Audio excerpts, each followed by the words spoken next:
Healthy habits are great, but they can be overwhelming. So I collected 25 science-based micro habits you can add to your routine that take little effort but have big results. Habit number 1, eat chocolate.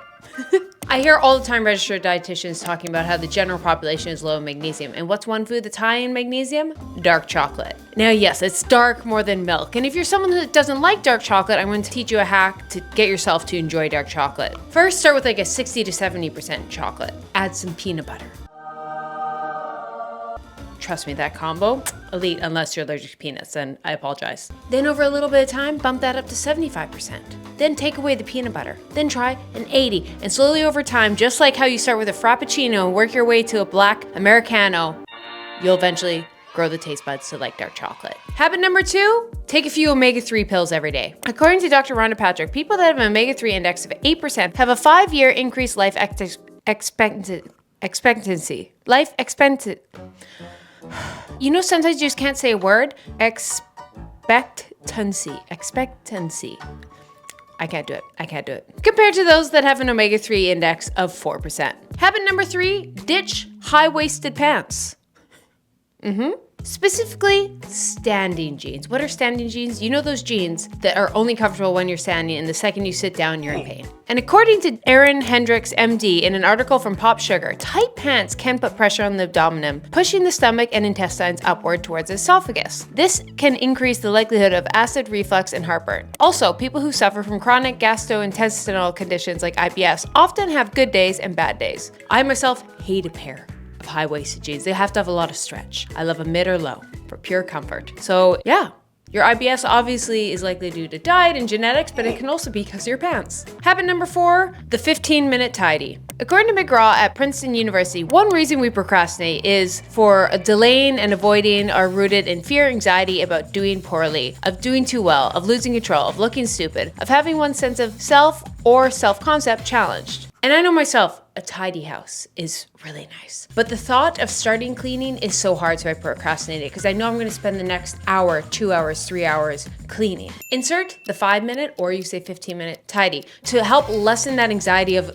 this dooming project you have to do. Say, I have to clean as much as physically possible in 5 minutes, 10, 15, whatever you have, and it's shocking how much you get done. Habit number 5, don't fake it till you make it. Practice it till you become it. Now, that was actually a saying from my grandpa, fake it till you make it. And there's some truth in it, but I've noticed over time, when you fake it, sometimes you gotta do that in life, but there's this like big imposter system versus if you just practice till it becomes a true identity change, that's when habits stick long term. A new review identifies 8 common factors that contribute to identity change. 1, greater self-awareness. 2, social networks. 3, behavioral change. 4, improved self-efficacy. 5, stigma reduction. 6, greater sense of purpose. 7, access to resources. And 8, rejecting counter-normative identities. If you really want to start a habit, it will be clear once you continuously do it until it becomes part of your identity. I'll give an example of running. If you want to become a runner, you just gotta run. You just gotta get out there and it's like, this isn't me, I'm not a runner, what do I do? And eventually you run so much and one day you're like, oh yeah, no, I run a lot, I'm a runner. And then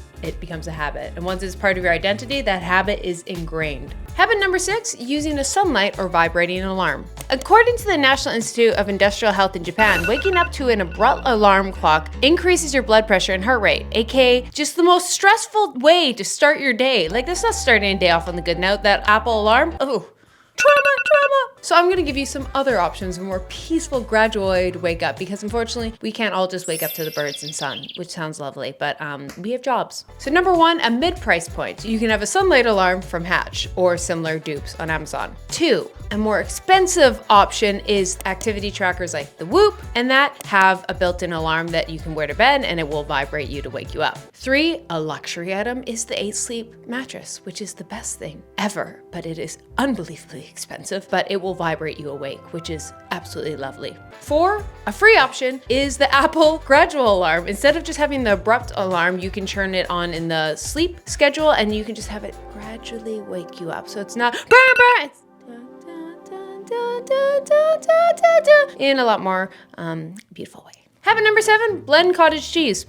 There is a lot of benefits of protein. I don't have to go into the science of that. We're all trying to add more protein to our diet, but also protein is expensive. And a lot of us girlies get bored of meat sometimes. Insert cottage cheese. I hate cottage cheese. I hate the texture of it. And yeah, the recipes are great online, but guess what? They're overwhelming. So I'm just gonna teach you the most basic way of how to get cottage cheese in. Blend it with some sweetener, throw it in the fridge or freezer, and then boom, it tastes like cheesecake. High protein cheesecake. And this, yes, you can do all the recipes and all that, but this is micro habits, easy. Habit number 8 is kinda habit number 6, but just buy an alarm clock. Blue light has been shown to disrupt our sleep when we view it at night. What do we view at night? Our phones. What do our phones emit? Blue light. Option, don't bring your phone into your bedroom. Keltie, well, how am I gonna wake up without my alarm? Believe it or not, we woke up from alarms before our iPhones. I don't remember that time, but it happened. I was a part of that as a millennial. I, at one point, woke up without my phone. And I think sometimes we need to bring that back. I'm a hypocrite. I don't do it, but option for you. Habit number 9, add a tablespoon of cocoa powder to things. Cocoa powder is high in fiber, iron, and it literally makes things taste like chocolate. Throw it in your oatmeal, throw it in your smoothie. Why is this not talked about more? Superfood, avocados move aside. Cocoa, iron, fiber, boom, chocolate. Signed, sealed, delivered. Habit number 10, another alarm one. Set your alarm to go to bed, not wake up. New emerging science is thinking a consistent bedtime and wake up time may be just, if not more important than the hours slept. So focus on getting to bed at the same time every single night. So actually, I set an alarm for when to go to bed. Do I listen? No, but it's a nice reminder of like, Keltie, you should be in bed right now. I'm like, oh yeah, I should. It works 50% of the time. Number 11, always have a trip planned. You probably hear everywhere of how our dopamine is all messed up. And one reason is it's because of the quick hit of dopamine we're getting, because dopamine is the hormone of anticipation and motivation. That's why sometimes the week leading up to a trip is more fun than the actual trip itself. Dopamine is the feel-good hormone that gets us up to go towards the reward. Therefore, one way to make life more enjoyable is to always have a trip planned. Now, this can mean budgeting for that dream vacation to Europe for over 2 years, or it could just be a small road trip to a farmer's market on the other side of town in a few weekends coming up. Regardless if it's a big trip or just a small few-hour getaway, I always try to have something on the calendar to look forward to in a few weeks or months. It just makes life more fun. Habit number 12, eat a handful of raspberries. A cup of raspberries has 8 grams of fiber. According to registered dietitians, the average person needs anywhere from 24 to 30 grams of fiber a day on average. So a handful of raspberries, you're a third of the way done. Just throw it in. Habit number 13, let your conditioner stay on your head for 3 minutes. If you just want a simple, easy way to improve your hair care, at no extra cost, just actually let the conditioner sit on your hair. It actually gives it time to get in there. It will make such a difference. It's boring. And I didn't do it for the longest time. Maybe a minute. Just do the full 3 minutes. Your hair will thank you so much. Habit number 14, brush your teeth. According to the Mayo Clinic, your oral health is a window to your overall health, and it may play a role in conditions such as endocarditis, cardiovascular disease, pregnancy and birth complications, and pneumonia. So what do you want to do? It's pretty simple. According to dentists, brush your teeth twice a day for 3 minutes. Floss daily. Replace your toothbrush or head every 3 to 4 months. See a dentist once a year, and don't use tobacco products. Boom, health. For 2 minutes a day. 6 minutes total.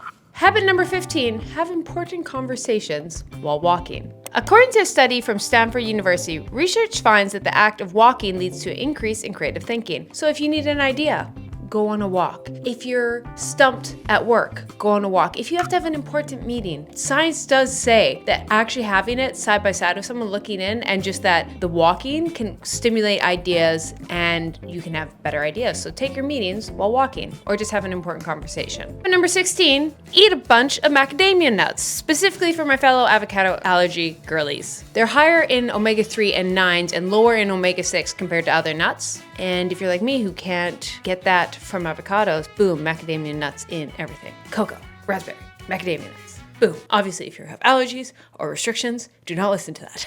But I'm assuming you're an adult that you know, oh, Keltie said to eat macadamia nuts. I'm definitely allergic to eating nuts. I'm assuming you're smarter than that, but sometimes the internet scares me. And I'm just a YouTuber. Just a YouTuber. Please don't sue me. Habit number 17, brush your teeth with your least dominant hand, which activates different motor pathways in your brain, helping with coordination and fine motor skills. I'm not saying this is going to reduce the chance of Alzheimer's and all that, but it's just good for us, to keep our mind sharp. which is very important as we age. Habit number 18, eat some kimchi. Fermented foods are great for the gut. And participants eating fermented food also had a lower level of inflammatory markers according to many scientific studies. And a great one is kimchi. And if you don't like it, there's things like sauerkraut, kefir, there's other fermented foods, but like learn to like kimchi. It is amazing. Thank you, Korea! I will eat a jar of kimchi. That is how health I am. Yeah, it has nothing to do with health. It's just so good. Habit number 19, when you're overwhelmed, lay on the ground. A quote from Daryl Appleton, EPD, Chief Wellness Consultant and Fortune 500 Executive Coach, told Business Insider, research shows that grounding can reduce inflammation, pain, and stress, which may improve sleep and blood flow. Floor time is the ultimate grounding technique. Yeah. Just trust me, if you're overwhelmed, it's like a meditation in a lot of ways, but it's just like that sensation of reality when we're all in our heads and everything's overwhelming. It's just like laying on a cold ground, just like brings your full body to being like, oh, like feeling your body is such a great way to get out of your head. And so, yeah, when I'm overwhelmed, just the stillness of a hard, cold floor has solved 90% of my problems. That and a walk, honestly, boom. Who needs therapy? Therapy's good. Could be an alternative habit, but that is not a micro habit. That is a habit. Habit number 20, get blackout curtains. Sleeping in a dark room can really improve sleep quality. Also, in the spring and summer months, when the sun rises before we wake up, it reduces the likelihood that the sun wakes us up before we actually want to wake up from our peaceful alarm clock. Ideal world, you'd wake up with the sun. But guess what? We don't live there anymore. Habit 21, make drinking water easy and enjoyable. A great way to make a habit is make it easy or make it enjoyable. Example, if you're someone who's just not a hydration queen, get a big jug of water, throw some fruit in it to make it enjoyable, make it a vibe. Throw it in the front of your fridge, so every time you open your fridge to get the 20th snack of the day like me, you'll see the big thing of water. You'll be like, oh yeah, I should. It's like a trigger to remind yourself to drink water, or just make it so enjoyable. It's a habit you look forward to. One way I look forward to my water so much is adding an element package because it makes water taste delicious. And no, I'm not taking it because of the taste.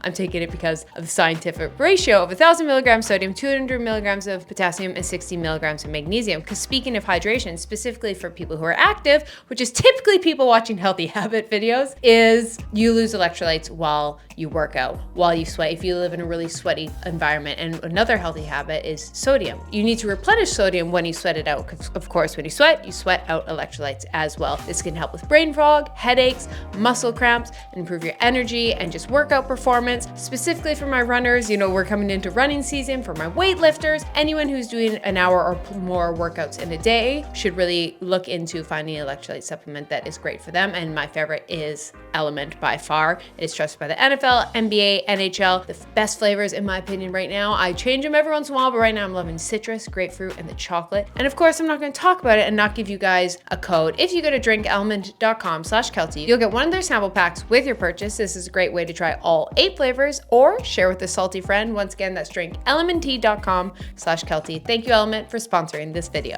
And on to, I miscounted. Honestly, I had that one bonus one back there, the bonus one. And another healthy habit is sodium. You need to replenish sodium when you sweat it out. It's a full habit. So the numbers are a little off, but I somehow counted. And 25 seems a lot more satisfying than 24. Habit number 23, get a plant. Now, there was a study that said getting a plant is like a natural air filter. It takes the carbon dioxide, gets more oxygen in our place and filters. And this is a study by NASA in the 1989, and it's been debunked for the most part. So at first I wanted to say that, but the jury's still out about that actually being like, it logistically makes sense that it's just gonna at least take out some of the carbon dioxide in the air. How much of it depends on how big of a plant and how many plants. So it's subjective. I don't think your one little orchid is doing it, but if you have like 50 plants in your apartment, yeah, but then that's overwhelming and not a micro habit. But I do think it's good to take care of something other than ourselves. I know for myself, the world is a very isolating, selfish place right now. We live on our phones and we have side hustles and we work, and it's not so much community driven. And I've noticed, I think that's why, a child or a dog would probably be ideal in this. But for some of us that aren't there in life yet, a plant, look after something is actually, I think, a form of self-care for ourselves. Because I do believe when you look after something, you give it so much love and attention. And it's like, why don't I do that for myself? I would only give organic, whole, delicious food to my dog. Or, plants only get the best of water. And then I'm sitting here, I was like, I've only drank a Diet Coke for the last 3 days and no water and no electrolytes. but you do it for your plant. And so that's sometimes why a great form of self-care is caring for others. To a point, obviously don't, but you know what I mean? Yeah. Hard pivot end. Habit number 24, a simplified skincare routine. This is what I got from most dermatologists are gonna recommend. Your skin is one of your biggest organs. I'm all team skincare. I love it. I love watching skincare girls do this perfect skin and 20-step skincare routines. Guess what? The reality is most of those things are probably getting in the way of each other and causing harm, or you're just slathering on stuff that your body isn't even fully utilizing, or they're doubling up. But here is what, according to a dermatologist, is just the basic skincare routine you need. Morning, you can get a serum that targets your unique needs. A lot of people, this is a great option, is vitamin C. Then if you're someone who's acne prone or dry, you might consider a different kind of serum specifically, then a moisturizer and a sunscreen. In the evening, you need a cleanser and something to remove makeup, then an active. This can be an AHA or retinol. Then you can also potentially do a serum if you have a specific need. For example, I do use a hydrating serum because I'm very dry, and then lock it all in with a moisturizer. And for the most part, that's all you need. I know it sounded like a lot, but it's really 3 things in the morning, 3 to 4 things at night, not 20. And habit number 25, pick